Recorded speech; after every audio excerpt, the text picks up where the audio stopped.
Ito na nga guys, moment of truth. I-assemble na natin yung ating 3-layer Taiwan cage. So ito guys, yung Taiwan cage is magkaiba sa Noble cage in some aspects. Hindi naman sila talaga magkapareho. Pero alam ko yung Noble cage is derived from Taiwan cage. So ito guys is Taiwan cage, ginaya sa mga nagmamanufacture ng mga Taiwan cage.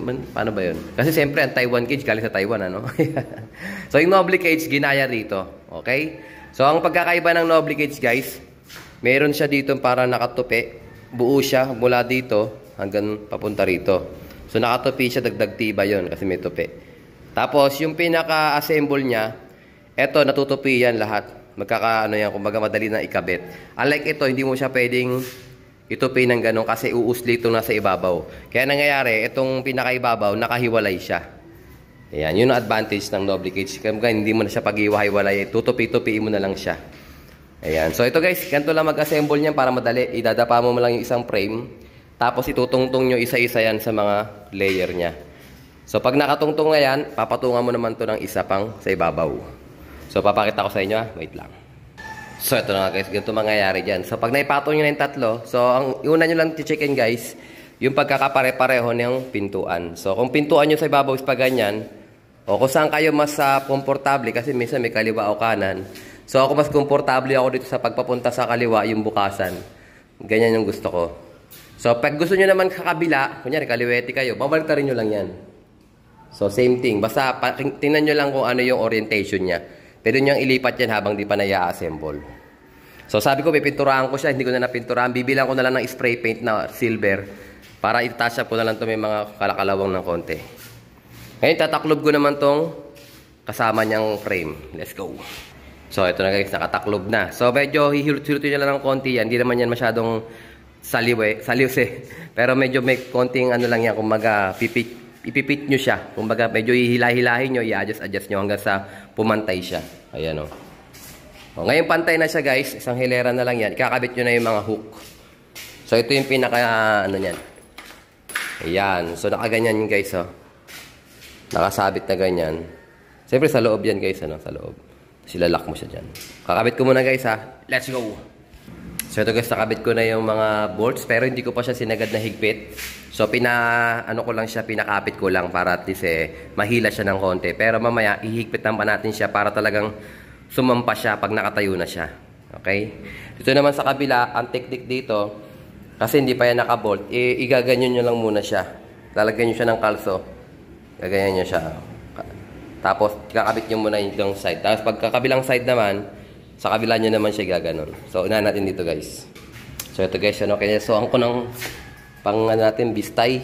Ayan. So, para mailagay natin yung mga nuts. So, sa kabila naman, guys. So, ito guys, mapapansin nyo, nakatayo na. Ang ko lang na lang dyan, yung pinaka-bracket. O, yung brace sa lalim. Gaganon, lagay natin siya. So, nakatayo na. So, dito ko siya ipupwesto, guys. So, maya. Ayan, tapos itatouch up ko siya ng mga silver spray paint na lang para at least touch up lang.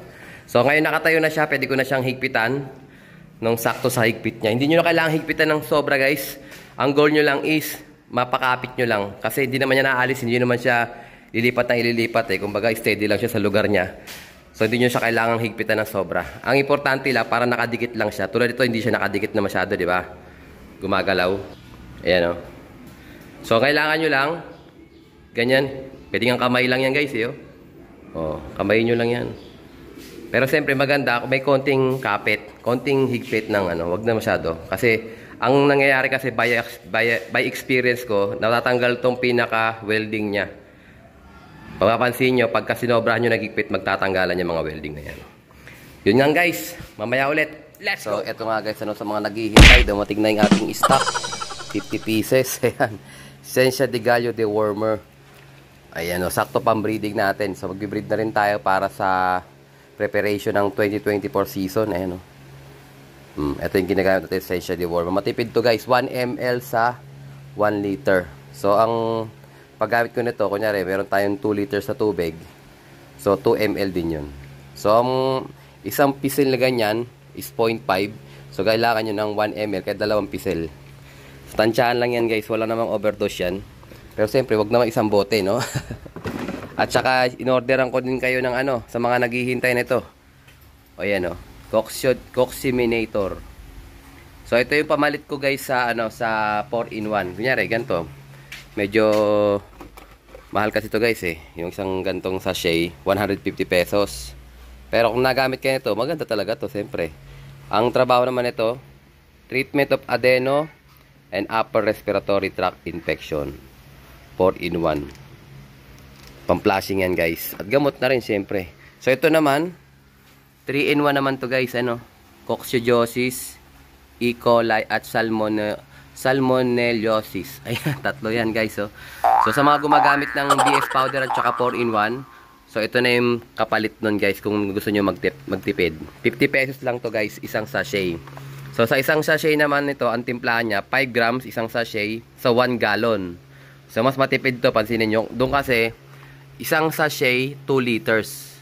O dito, isang sachet, 1 galon. So, siyempre, hindi nyo naman uubusin to sa isang inuman lang. Hatiin nyo sa 4, sa 1 liter. So, pagka binuksan nyo siya, i-divide nyo na, maghanap kayo ng lalagyanan na pwede silang hindi masyadong mahanginan. At hatiin nyo na sa 4, para at least pantay-pantay, mahatiin nyo ng pantay. Kung bubuhos nyo ganyan sa parang lagayam, hatiin nyo ng 4 yung powder. Tapos, yung 1/4 niyan, yung isang hati, edi ilagay nyo sa 1 liter na tubig. Okay na yun guys. Pangmaramihan yan, pang-flashing pag breeding. So dala-dala niya guys, ano, ayan o, TMPS 48%, Amprolium. Yan yung mga antibiotic guys. Vitamin K3 tsaka vitamin B12. So dala-dala niyang panggamot is coccidiosis, E. coli at salmonellosis. So ito puro mga ano to, digestion problem. Marami nagre-request sa akin ito. Ngayon lang tayo nagka-stock ulit.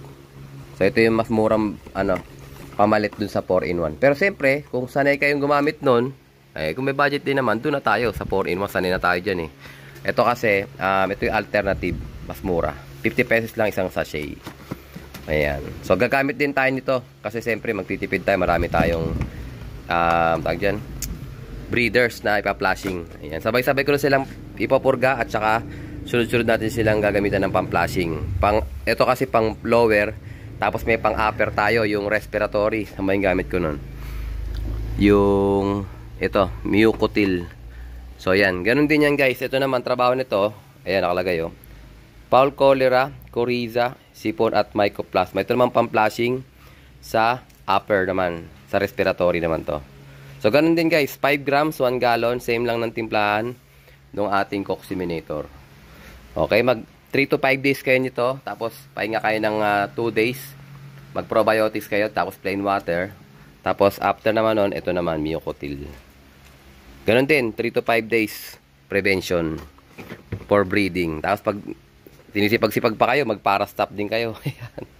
Sa mga gumagamit ng Belgica. Ang kulang ko lang sa Belgica guys, yung BS powder, wala pang makunan. So ang BS powder naman, wala na akong box dito eh. So pang-flashing naman yun sa cancer at saka sa coccidiosis. So magkasama yung dalawang yun sa BS powder. Ito, kumuha na lang ako kay Brother Francel. Shoutout sa Brother Francel. Ito, nakaka-20 tulumin na ako kay Brother Francel. Yung kalapatid sa atin dito sa Cavite. So sa kanya ako kumuha ng stock kasi yung order ko kay Idol Tolome, baka ngayon pa lang i-deliver sa Maynila. So from Maynila papunta pa sa atin, baka Friday o Saturday pa dumating yun. Pero anyways, meron tayong stock guys. I-add to cart nyo na yan.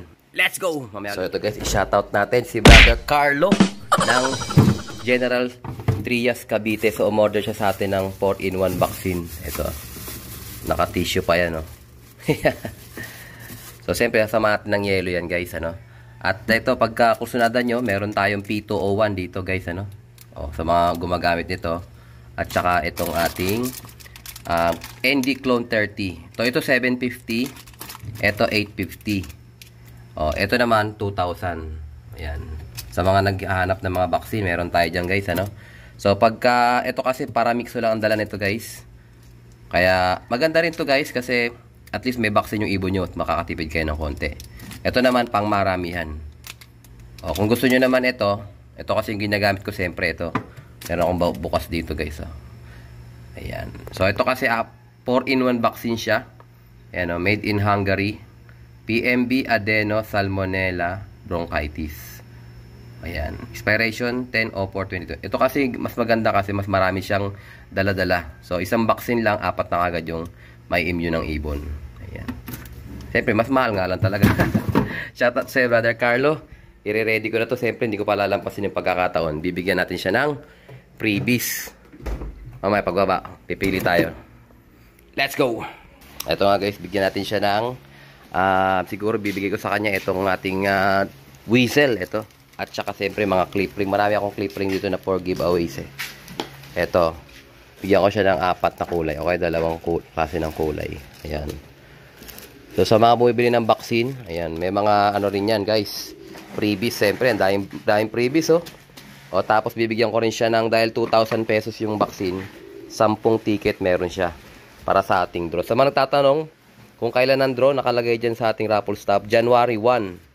2024, God willing, ano? Yan yung ating draw. It's either live. Matik yan live kasi magla-live naman tayo every month. Ayan, 8, 9, 10. Ayan, bali 10 yan guys. Kasi 2,000 yung halaga ng item niya na vaccine. So, meron siyang 10 chances of winning. Ayan, sa mga hindi pa alam, ayan, meron tayong promo guys, ano? Ayan, oh. First prize, siyempre, breeder pair. Second prize, young bird. Third prize, at saka 10 consolation prize. Abangan nyo lang sa vlog kung ano yung mga papremyo. Sa lahat ng sumusuportang tunay sa Larcolop, ito, para sa inyo yan.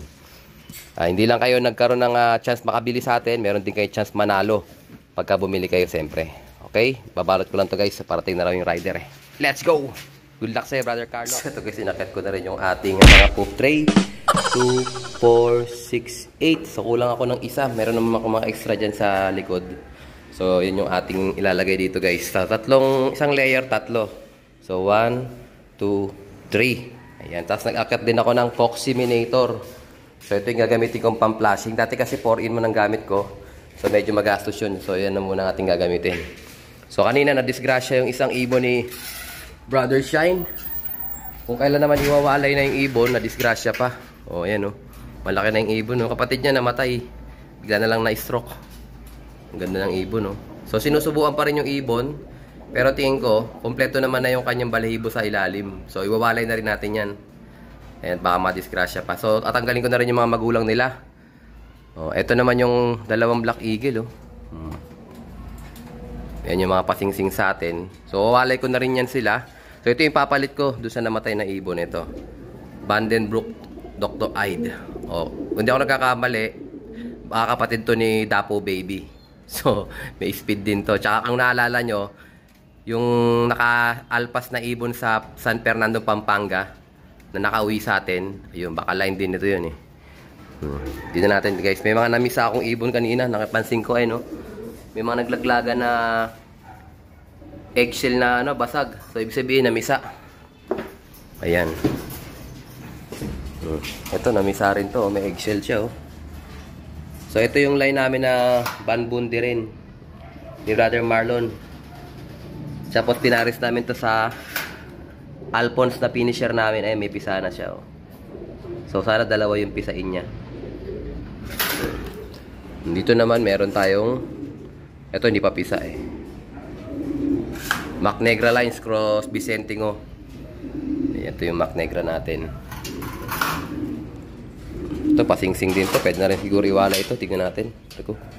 Ito, hindi pa. Medyo kulang-kulang pa yung balahibo. Ayan, kulang-kulang pa nga. So, yun ang palatanda natin guys. Para iwalay, dapat daw kompleto yung balahibo sa ilalim.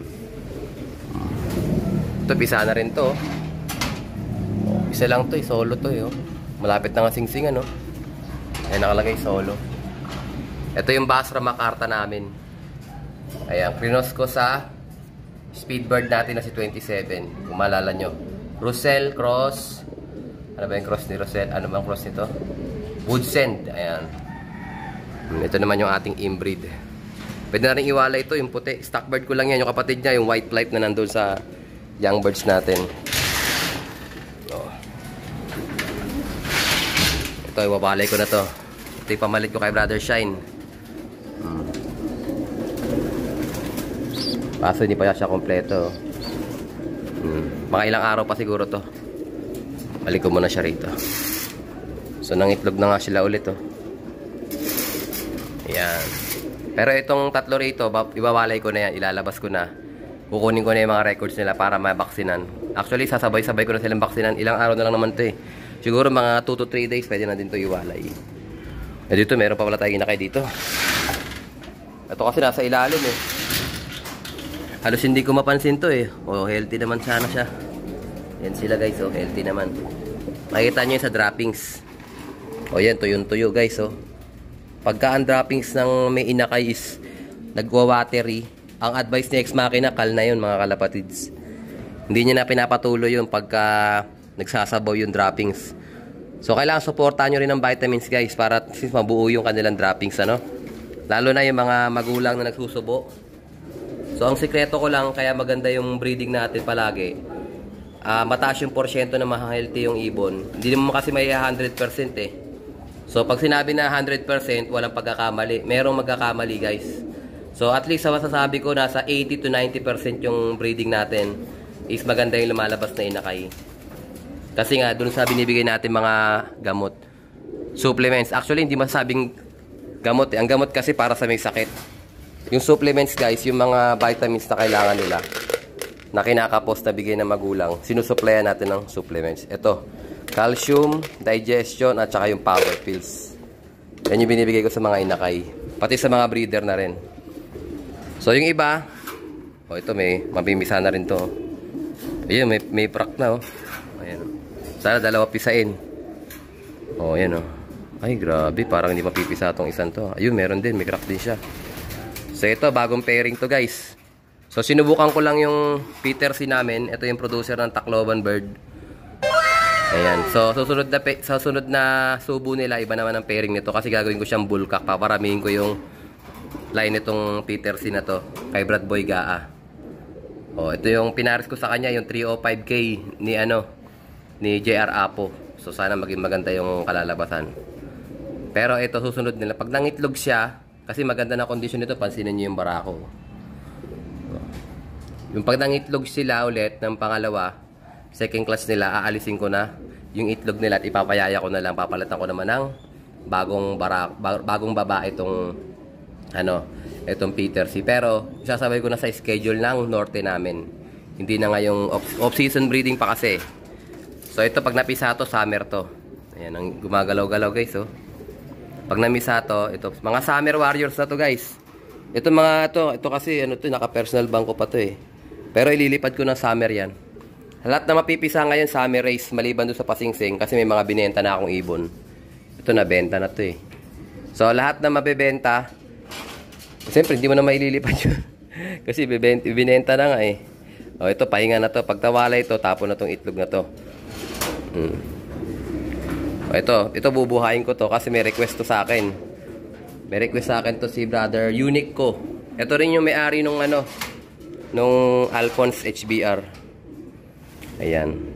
So, pagka napisa to, yung i-reserve din ni Brother Unico. So, good luck sa atin mga kalapatids. I think ito nga tatapusin ang ating video for today. At syempre, kung di ka pa nakasubscribe, subscribe mo na yan. Like, share, comment, kalapatids. And as always, ingatan naman tayo ng Panginoon.